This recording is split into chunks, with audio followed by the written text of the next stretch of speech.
Gen C podcast.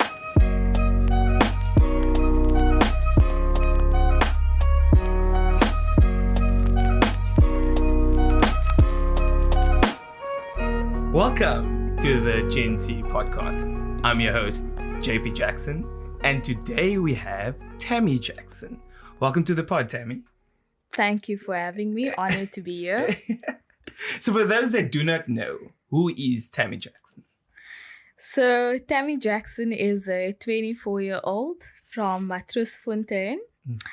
I grew up in Bishop Lavis. That is where I went church. It's where I went creche. It's where both my grandparents lived. And Tami Jackson is a young person who went to Alces River High School. So all my life, I really grew up in the streets of Alces and Bishop Lavis. And yeah, there's nothing special about my upbringing. It was pretty normal.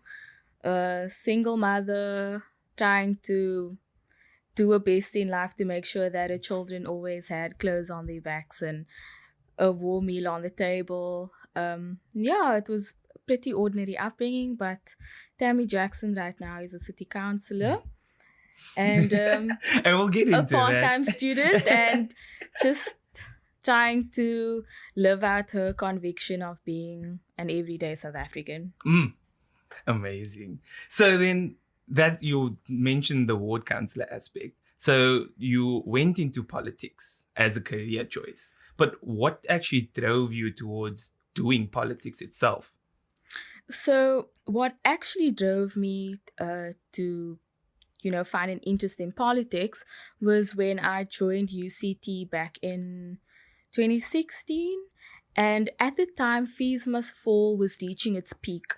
So I'm not sure if you would remember, but in the year 2016, there were a couple of movements on UCT's upper campus, which consisted of Shackville, Rhodes Must Fall, and Fees Must Fall. And the that's the time when my exams were pushed out. Yes, you're so lucky. So that is when I first started paying attention to what was happening around me. That is really when I started questioning the status quo that we currently find ourselves in as a country. It's also when I started questioning my own position in society as someone who has never been in a space like UCT before, which is often seen as being a space for the wealthy and those who are connected and those who come from good families. So that was when I was first confronted with the South African reality, right? And at the time, although all of these movements at the same time caught my attention, I also questioned why there was an absence of this rational voice in the conversation, which I think was either not there or it was completely drowned out by all these radical politics and leftism. Leftism. And so that's when I started becoming interested in politics, and I started joining a couple of organizations, which included Students for Liberty at the time, which is deals with politics more center and center right, as opposed to far left, which I'm obviously not into. So when you're describing center, left, and right, what are those positions? Just for those that do not know. So in politics, you will learn that there's this thing or this concept that's called a political spectrum, right? Which is basically left, and then you get right, and then you get your center of the spectrum. So it's essentially used to describe different political ideologies and ideals which are put on a spectrum according to the degree of freedom that they advocate for in society. So on the left of the spectrum, you will find people who want the state to have more power, people who advocate for more social grants, as an example. They want, everything to be centralized in a government, whereas the right, and also the people who call themselves socialists and communists, but communist is like completely off the spectrum. Like communism shouldn't even exist. It should just be like far off. And then at the right of But your all spectrum. has its qualities, right? All has its good qualities. So let's just not throw it's it out. It's pros and its cons, but of course you'll learn that I'm biased. So I'll just put that out there now. Yeah. And then obviously on the right of the spectrum, you'll have people who want less government control, less tax, and advocate for more economic freedom. But then obviously on the right of the spectrum, its cons are freedoms. Its cons on the right are where you have conservative individuals who may not necessarily want the same degree of freedom for homosexuals, just as an example. So both has its pros and cons, yes. And so I decided, actually, I think that my position in society is really somewhat in the center of it. So you alluded to the fact that you were part of these bodies at university. One of the questions that I've always tried to answer is, how do these bodies actually speak almost to the mothership? So like we have the political party and the student association at the university. Is there this connection, or are they like almost separate bodies? They're not separate bodies. There is a connection, and that's why it's called the student wing of the political organization. So we have our main parties in South Africa. You have the African National Congress, you have the Democratic Alliance, you have the Economic Freedom Fighters, you have the Freedom Front Plus now, which is also considered one of the main parties because we've shifted a lot to the right in our politics. So all of, every political party has their substructures. So you get your youth, your student, and that all speaks to particular interest groups that they are trying to infiltrate with their ideas. Student wings are exactly that, right? So they are indeed connected to the mother body, as I just now described. So yes, there's a connection, but do they actually yield any results is the question.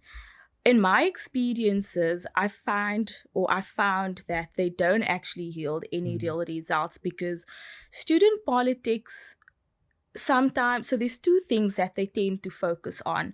The one is the campus ideological aspect, where they discuss, certain ideas in more abstract terms and ideals that you'll find only in textbook theories, essentially. And then it's, of course, your student issues related to housing and fees, which is two things that you really are not going to be able to solve in at least the next decade. But that will always be a persisting issue, right?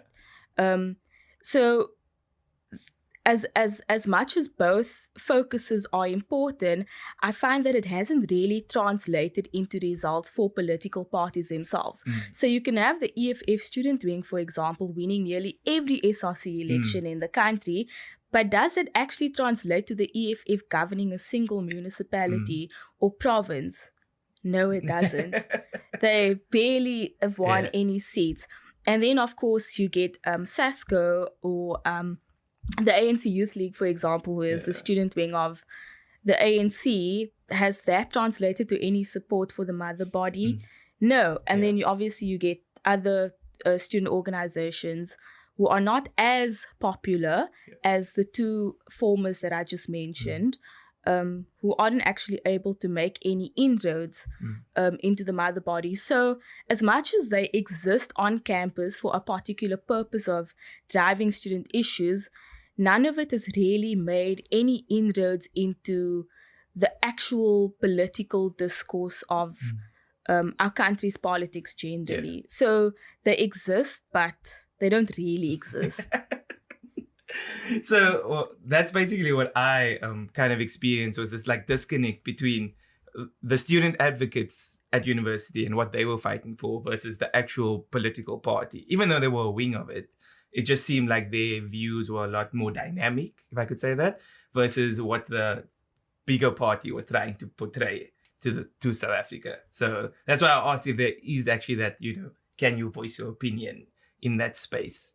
You can voice your opinion in that space, but a university is a microcosm of society. So in as much as you can voice your opinion on it, it doesn't always speak to every bread and butter issue that people are actually dealing with. And that's why I alluded to the abstract conversations that are had and the more like textbook-like politics that are had, none of that are actually, translatable to someone on the street, for example, or someone who has to go back home to a community like Bishop Lavis and Elsie's-Dover, so that is the actual issue I have with student politics in a nutshell, is that it is it operates in its own little bubble within that little microcosm, So that's my controversial view, if it can even be considered one. No, I don't think it's controversial at all. So then what made... So in South Africa, we have a lot of corruption and a lot of, money disappearing through whatever means. But what made you decide that, I want a part of that? Yeah, I mean, politics, to like anyone watching it can come across as it can either come across as aloof and monotonous, or it can be portrayed as a very dirty, field of work. Yeah. But for me, what really captured me initially was obviously after I was introduced and confronted with all these challenges in my first year. That's when I decided to get involved in my community with community work and activism and civil society. It's also when I started, my own organization with a friend of mine called Progress. It was very short-lived, but it made its impact nonetheless. I honestly just stayed because after I realized, the small differences that you can make in someone's life by actually just availing yourself, being present, listening, it can actually have a huge impact on a community and how people begin to view the world. Because the thing about politics is that many people expect you, when we first get into politics, there has to be some sort of transaction that can be viewed something for something. Something for something, right? And that's not actually what politics is about. It's about selling a vision to someone and getting that person to buy into that vision. And then hopefully that then translating into political support, so that when you get elected or put onto a certain structure, or whether it's local government, provincial government, or national government, so that you can use your positions in those respective institutions to actually make a difference and drive policy and legislative change, which is what South Africa really needs right now. So politics, to me, it's really about ideas, about good ideas, not just any ideas. It's about good ideas and getting people to actually buy into those ideas and support those ideas. So that is what really made me stay and choose this as a career path. And if you look at the state of South African politics right now, it's quite obvious that there aren't much good ideas on the table, because if there were good ideas on the table, we would have had a different national government, right? Which we don't have right now. And it's why we have the highest youth unemployment rate in the world, which is at 74%. It's why so many of our graduates can't get jobs after they graduate from university. It's why kids in the Eastern Cape are still dying in pit latrines, all sorts of things. So if we had those good ideas on the table, and if we had politicians who took them seriously, South Africa would be a different country right now. So that is essentially why I decided to stay. Yeah. And we need more people like you. We need people that have visions and have somewhat better ideas, because we do need to start promoting various voices from all directions so that we can, make it a better society at the end of the day. Yeah. How do you then deal with the flawless aspect? Because now we spoke about the, corruption and being so rife in South Africa.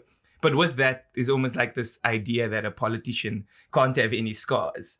You can't have any bodies laying anywhere, or you can't even be seen having a good time. How does one then deal with that? So idealistically, everyone wants to be seen as perfect and not having, any trash and so forth. But honestly, I don't know how much you've how much tabloid you read, like the Star and all those other newspapers, but I can guarantee you half the politicians in South Africa are not clean and all their laundry is out there for everyone to see. Yeah. So I think that's a reality everyone has kind of made peace with, is that, quite frankly, the field is open to anyone. You don't have to be a squeaky clean individual to enter politics. Just about anyone can be elected in politics. That's why we have a mayor who was convicted of rape governing some rural municipality in the Western Cape. It's really open to everyone, which again has its pros and cons. But I would honestly say it's up to the people to decide like who they want to represent them, whether or not that person is a convicted fraud or a merch somewhere in Delft. Honestly, if that's what the people want, then that's what. Do you think that people really take in the power of their vote, or do they think that vote has just lost its value? People don't know the power of their vote, and that's a sad thing. We recently just came out of a local government election, which took place on the 2nd of November last year. And that was actually the lowest voter turnout post-apartheid South Africa that we've ever seen in the country. So we've had about, our population is roughly over 60 million people, if my Google search is correct. And then we fact on facts. So, and then last year, only 13 million people registered to vote, right? Out of that, 66. over 60 million. It's what, 66? Yeah. Yeah. So I'm working on word maths here.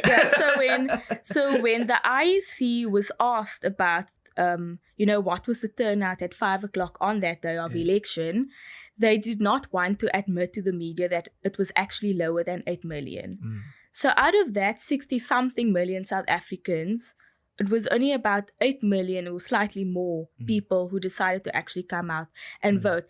And that is incredibly problematic because it's because people don't want to participate in the affairs of their country. That is why certain issues are able to, certain things are able to thrive. So there's a quote by this philosopher. I don't know his name. But you'll find it. It's not philosopher Tami Jackson. No, it's not me. It's not me. It's you'll find it if you're on the internet. But there's a very a great quote by this philosopher, and I won't quote it verbatim, but he essentially says that people usually take pride in their political ignorance. So part of that political ignorance is not voting, right? And it's because of their non-participation during elections and their non-participation in their country's affairs that we have things like unemployment birthed out of that, that we have things like corruption birthed out of that we have things like a bad education system birthed out of that. And so people don't know that when they, decide to stay away from the polls and not vote, they're actually giving power to a minority group, i.e. politicians and people with political power, to make certain decisions on their behalf that will influence how much bread and milk is going to cost tomorrow, how much tablets you can go home with when you visit the day hospital tomorrow, the quality of education your child is able to receive. So people absolutely think that voting is divorced from life. And it's not. It's literally linked to it because the one determines the other. And so I definitely think that in South Africa, there does seem to be a culture of apathy. But I could also be wrong about that. But my assessment is that there definitely is a culture of apathy and that people don't really understand the power of their ballot. Yeah, and I definitely think we came to through the whole of apartheid and worked so hard just to get the opportunity to vote. And for us to now get to this point where we're disregarding it, I don't think it's not the place where I want to be. No, absolutely. At least give something back or some voice. Even if you don't agree with necessarily a particular view in a said party, you need to do something Because if we don't do anything, that's just being, like you're saying, being compliant. Yeah, no, it's being compliant, complacent, compliant with laws, complacent with the status quo. And I mean, many people don't even know that they have a voice whenever there's a new law that's presented to Parliament or a new bylaw in your local councils. People have an opportunity to comment on literally everything. They have an opportunity to issue drive on it, whether it's through the media or through their own social media platforms. Where do you get the time? It's honestly, all you need to do is read the preamble of every law and the bottom part, which will speak about what it's trying to achieve. Don't read all the other fluff, because that doesn't matter. I need to remember that if I ever want to do my master's in something. And then you get just the preamble. And then you get really great non-profit organizations like Dear South Africa, which if you subscribe to their email, they send you an email or a notification every time there's a new law that your government or your local government wants to enact. So then they will tell you, this is the name of the law, this is what it seeks to achieve, here are the pros, here are the cons, make your comment, here's the link. Oh, wow. So that's actually one example of an amazing civic group that is trying to get more people to take an interest in issues that, quite frankly, should matter to them. And just to be frank, Dear South Africa did not sponsor this pod. No, they didn't sponsor it. They didn't sponsor it. I actually discovered them online last year. Okay. I discovered them online last year, and then I subscribed. So now every time I go into my personal email, I say, okay, cool, I can. Here's this new amendment bill, so on and so forth. It's very useful. Okay. And they aren't they're not biased to any organization, so it's a non-profit, non-affiliated group. Yeah. Cool. So then we have like quick fire questions. I'm going to give you like this or that question. You decide whether you want this one or that one. So there's no aim. You just decide what's best for you. Cool. Coffee or tea? Tea. Samosa or pie? Pie. What pie? I only know the men's ones. Motorbike or car? Car. Camping or chalet hotel? Chalet hotel. Camping is disgusting. I mean, who wants to go like day camping at the beach, and then your grandma packs in like half of the house. With the mattress and 10 cooler boxes. Do you want to live in luxury there? Not luxury, but not camping either. Not camping, yeah. Yeah. Okay, then the last one is, would you prefer a Gatsby or Wembley? Wembley is where they sell Gatsby's. But like the sandwich, the double hot dog, or would you like a Gatsby? Rather the Gatsby. Yeah. Cool. So then the last thing what we like to end off with is there anything that you would like to tell your younger self that you know now? Just one piece of advice that you know your younger self would benefit from. I would tell my younger self to just have the audacity. Yeah. Having the audacity is very important. And really just holding true to your convictions that you have as a person, and not allowing society into pressuring you to be a certain way or view the world in a certain way. So yeah, that is what I would tell myself, and what I would personally tell everyone else around me is to have the audacity. Great. But thank you very much for coming, Tami, and sharing your views. And I personally think we need to have more people like you in politics. And yes, we might see you only in a few years at the top, but the fact that you guys are in the pipeline makes me more comfortable that we can have people that have visions, and then hopefully the party will thrive behind. If you like the content, like, share, subscribe, and we out. Peace.